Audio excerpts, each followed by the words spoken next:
नमस्कार मित्रांनो, ठरलं तर मग या मालिकेच्या आजच्या भागात आता आपण ज्या क्षणाची अगदी आतुरतेने वाट पाहत होतो तो क्षण अखेर आता मालिकेत येऊन टेपणार आहे।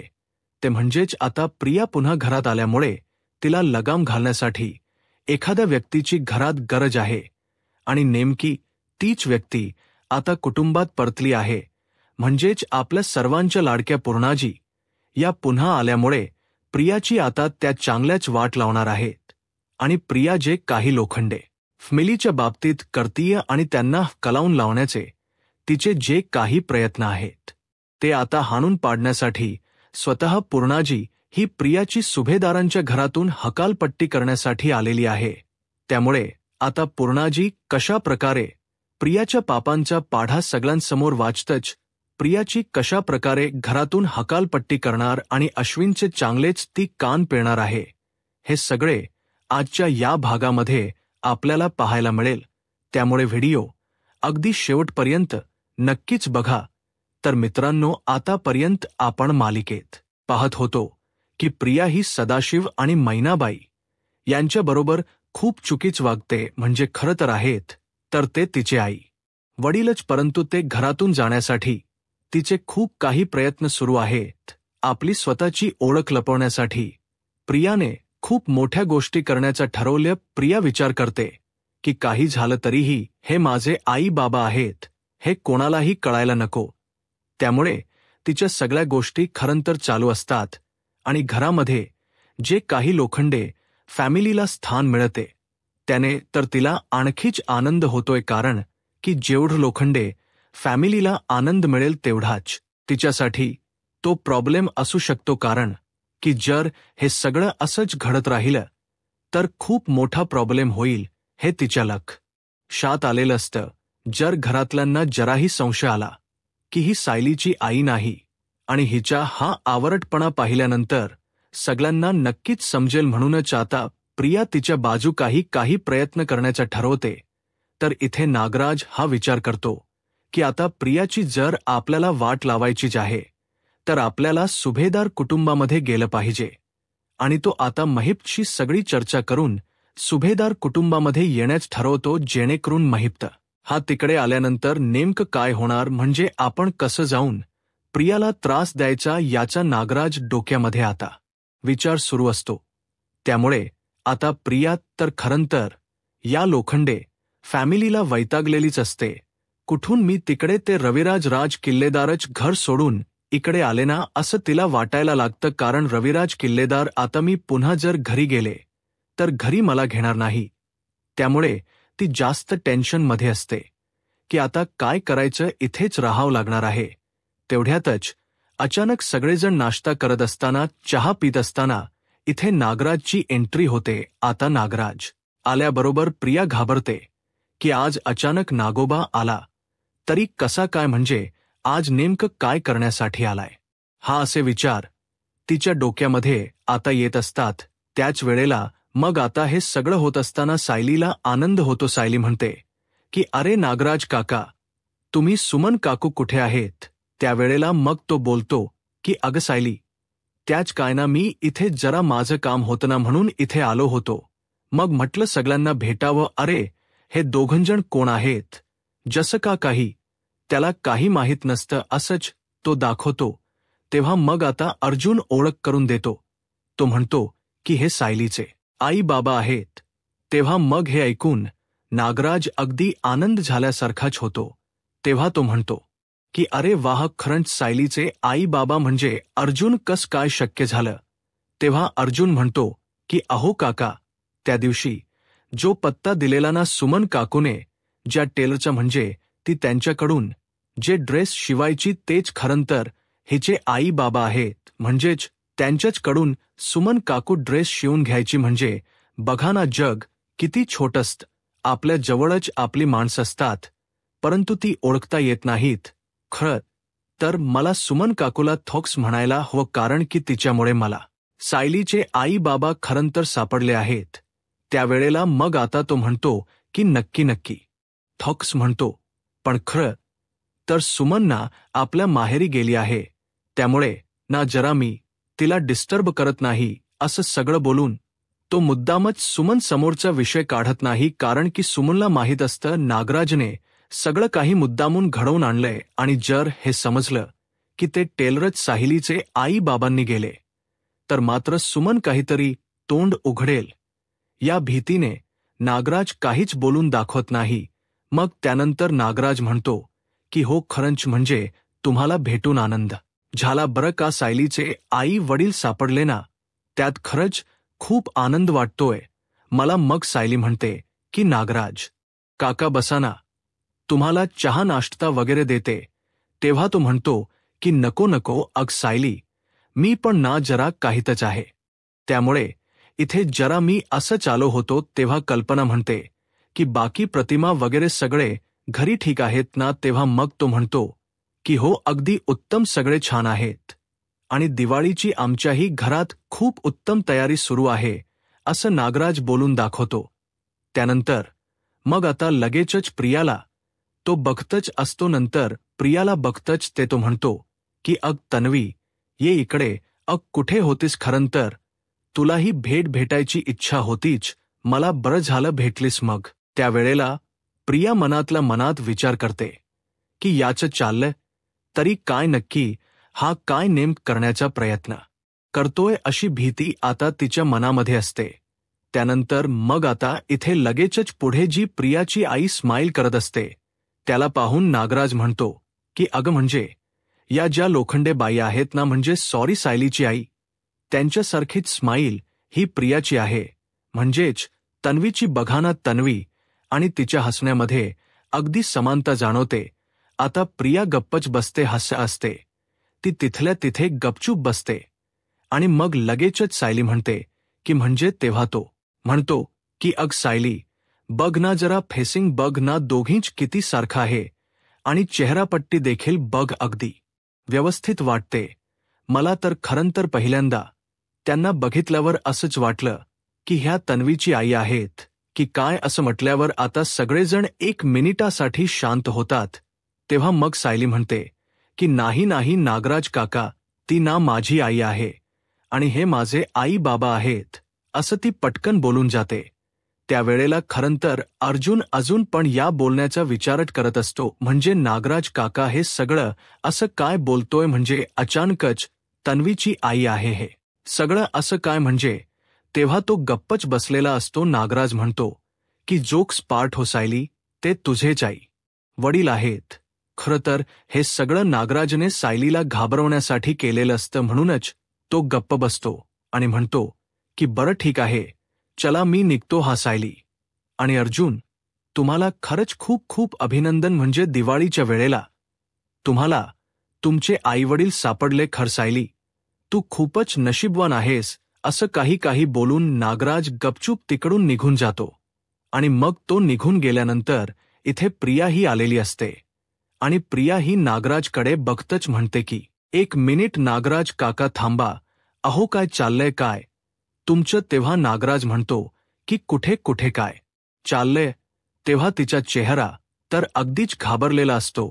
मग त्यावर नागराज तिला म्हणतो की अगं माझं कुठे चाललंय म्हणजे. अगं तुला एक गोष्ट समजते का की मी इथे कशासाठी आलो होतो, म्हणजे तुझ्या लक्षात आलं असेल आता की मी काय काय करू शकतो. मी घरात त्यांच्या समोर हेही सांगू शकतो की ते तुझेच आईवडील. तेव्हा ती म्हणते की अहो म्हणजे नागराज काका, तुम्ही असं काय करताय. तुम्ही म्हणजे मला प्रत्येक गोष्टीत संकटात टाकायला बघताय. खरं तर इथे साहिलीचे आई वडील म्हणून ते आलेत खरे, परंतु तुम्ही प्लीज काही तोंड उघडू नका, कारण कसं आहे ना, जर मग तुम्हाला माहिती आहे आपल्या सगळ्यांचीच वाट लागू शकते. त्यामुळे तुम्ही जरा तोंड बंद ठेवलत ना तर बरंच होईल. नागराज म्हणतो की तू जे काही माझ्यासोबत वागलीस ना प्रिया उर्फ बबली, त्यामुळे मी तुझ्या बाबतीत काय काय करू शकतो हे फक्त तू आता लक्षात ठेवायचं. तेव्हा मग ती म्हणते की हो आहे, माझ्या सगळं लक्षात आहे. त्यामुळे प्लीज आता ना मी तुमच्याशी वैरघे घेण सोडलं, म्हणजे आता तुम्ही जे बोलाल नापिक करायला तयार आहे बरं का. प्लीज तुम्ही आता माझ्याशी असं वागू नका. आता प्रिया शांत झालेली असते, कारण की तिला माहिती आहे की नागराज आणि महिप्त दोघंही मिळून तिची पूर्ण वाट लावू शकतात. म्हणजेच ना किल्लेदारांच्या घरात राहू शकते, ना सुभेदारांच्या. पुन्हा एकदा तिला लोखंडे फॅमिलीत म्हणजेच पुन्हा एकदा गरिबात जावं लागेल हे तिला चांगलंच कळलेलं असतं. त्यामुळे ती आता गप्पच बसते आणि जे काही तो बोलतोय ते म्हणत असते.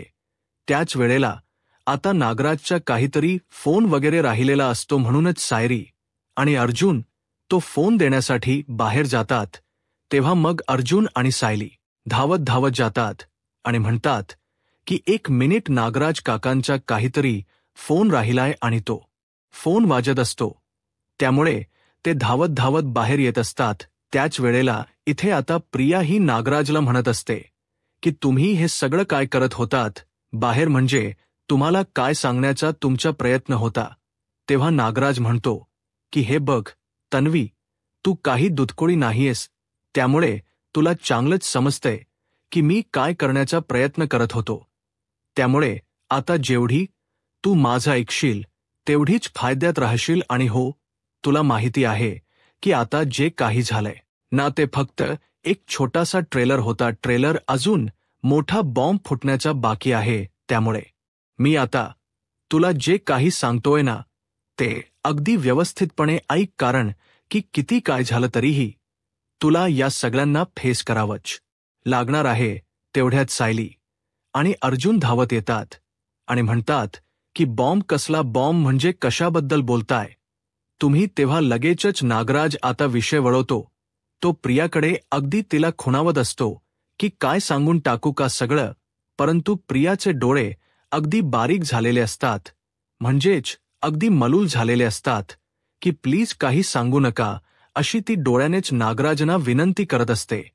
त्यामुळे नागराज म्हणतो की अरे अर्जुन, मोठा बॉम्ब म्हणजे तिला मी बोलत होतो काय दिवाळीमध्ये फटाके वगैरे आणले की नाही, बॉम्ब वगैरे खोडण्यासाठी हे सगळं मी तिला विचारत होतो.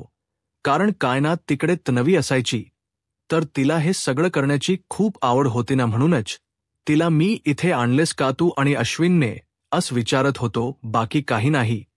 त्यावेळेला मग लगेचच पुढे अर्जुन म्हणतो की ओके ओके बरं नागराज अंकल, तुमचा हा फोन राहिला होता आतमध्ये, तो देण्यासाठी आलो, म्हणून तो आता फोन देण्यासाठी जातो.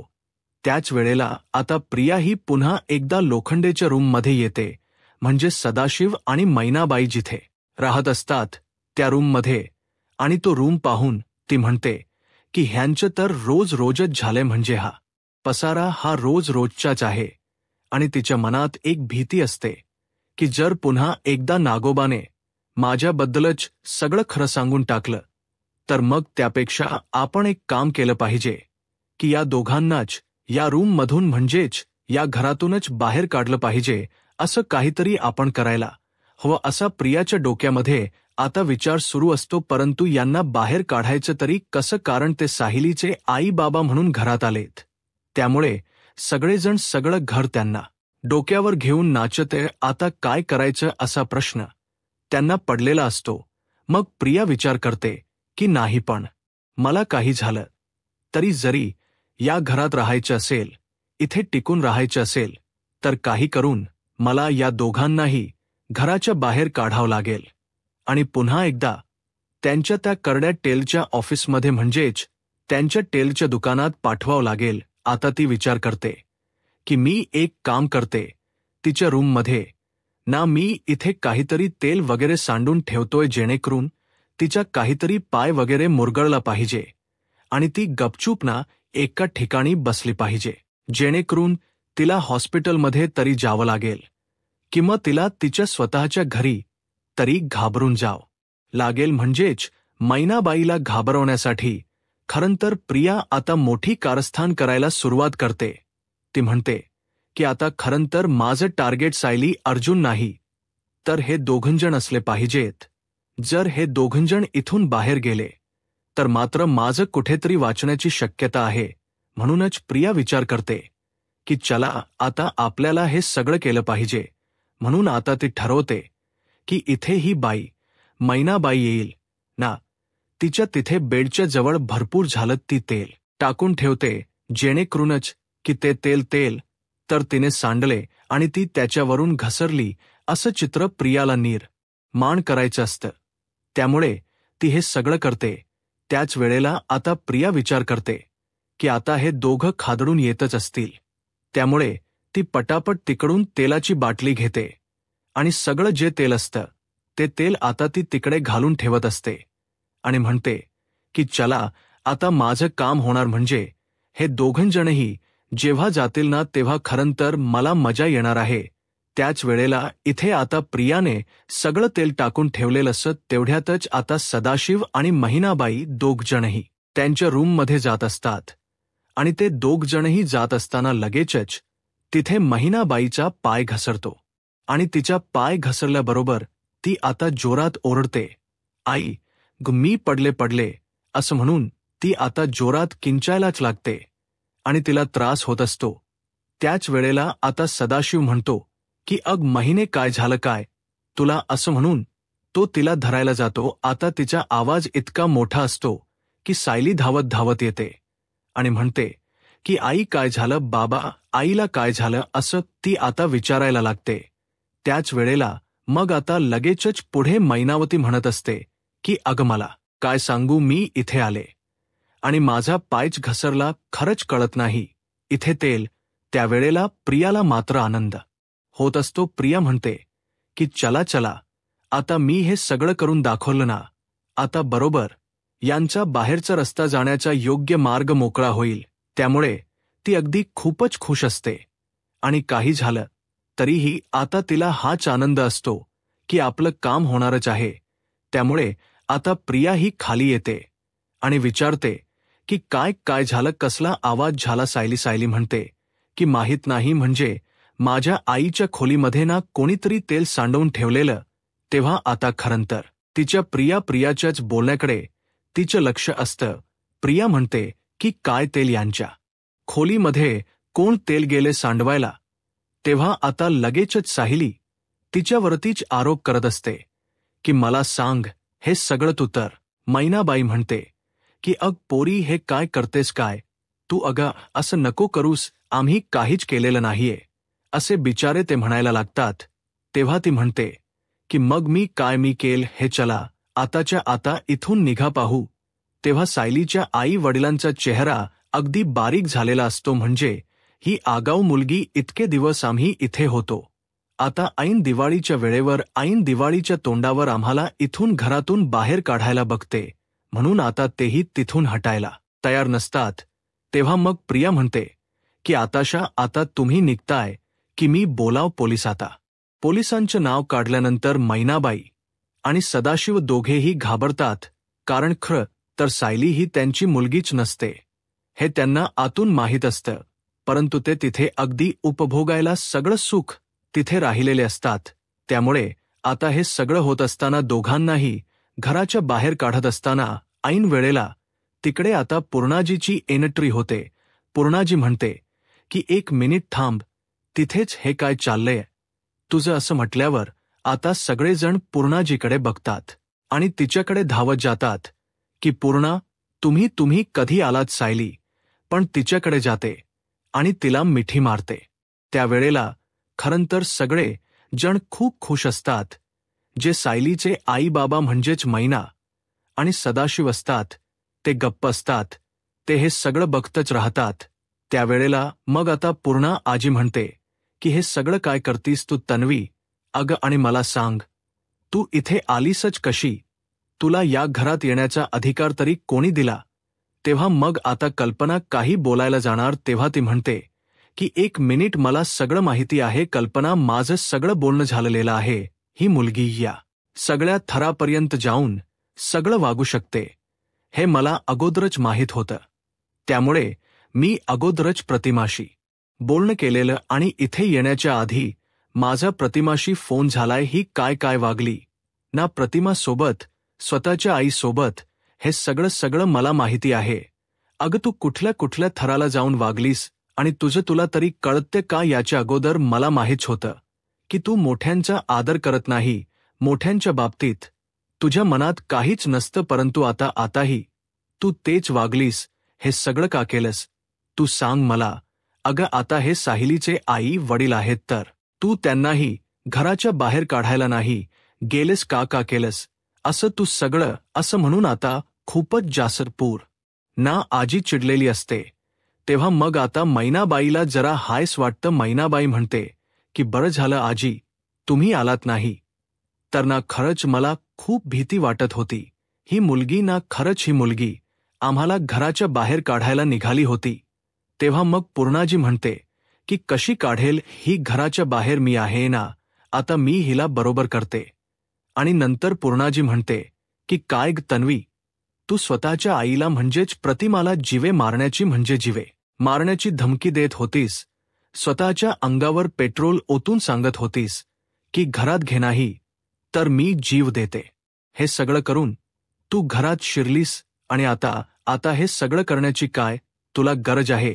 तू दुसऱ्यांदा घराच्या बाहेर काढतेस. सायलीचे आई वडील आहेत त्यामुळे ते कुठेही इथून घराबाहेर जाणार नाहीस.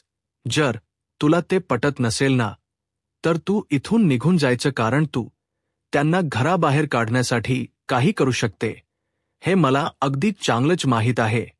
तेव्हा आता प्रियाच तोंड बंदच होऊन जात. म्हणजेच अचानक ही म्हातारी पूर्णाजी इथे टपकली तरी कशी त्यावेळेला आता सायली ही खूप खुश होते कारण पूर्णाजी पुन्हा एकदा आलेली असते. आणि त्याच वेळेला इथे तन्वी म्हणते की जाऊ दे इथे आता गप्प बसलेलेच बरं म्हणून ती तिथून निघून जाते. पूर्णाजीने अगदी प्रियाचा चांगला जाता जाता पान उतारा केलेला असतो. मी म्हणते की 1 मिनिट तन्वी अजूनही माझं बोलणं संपलेलं नाही. जर तुला इथे राहायचं आहे तर घरात काही नियम राखून दिलेत ना त्याचप्रमाणे तुला राहायचं आणि जर नसेल तर तुला इथूनही निघायला काही हरकत नाही. कारण मला अगोदरच रविराजांनी व्यवस्थितपणे सांगितले की अजिबातच हिच्याशी कुठल्याही प्रकारचे काहीही संबंध आमचे नाहीत. त्यामुळे तुम्हाला जे काही करायचं ते तुम्ही करू शकता. आणि अश्विन तू जे काही वागलायस ते मला माहीत नाही असं समजू नकोस. तू जे काही केलेस ना त्यामुळे खरंतर मला खूपच चीड आली आहे तुझी. आता मला स्वतःला लाच राग येतोय की कशा प्रकारे आम्ही तुला पाठिंबा देत होतो. तुला आणि तन्वीरा आणि आमच्या सायली अर्जुनला आम्ही नाकारत होतो. या सगळ्याचा त्रास आता खूप होतोय खरंतर. परंतु किती काही झालं ना तरीही माझी सायदी आणि अर्जुन ही 100 नंबरी सोन आहे. आणि अश्विन तूही या प्रियाच्या नादाला लागून नको ते वागतोयस. त्यामुळे लक्षात ठेव याचे परिणाम फार वाईट होऊ शकतात. याच्या आधीच तूस वताला सावर असा चांगलाच मुलाचा सल्ला पूर्णाजी त्यांना देते.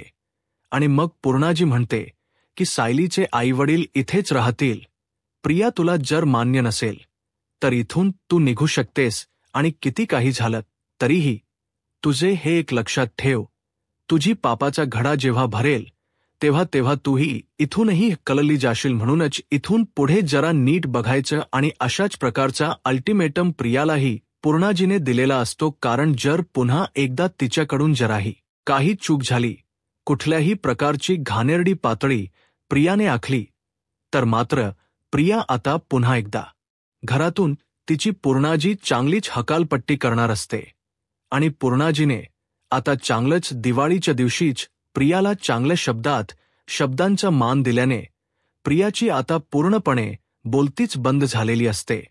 आता पूर्णाजीच्या येण्याने प्रियाचे नेमकं काय हाल होणार आहेत हे पाहायला आत्ताच माझा महाराष्ट्र या यूट्यूब चॅनलला सबस्क्राईब करा. धन्यवाद.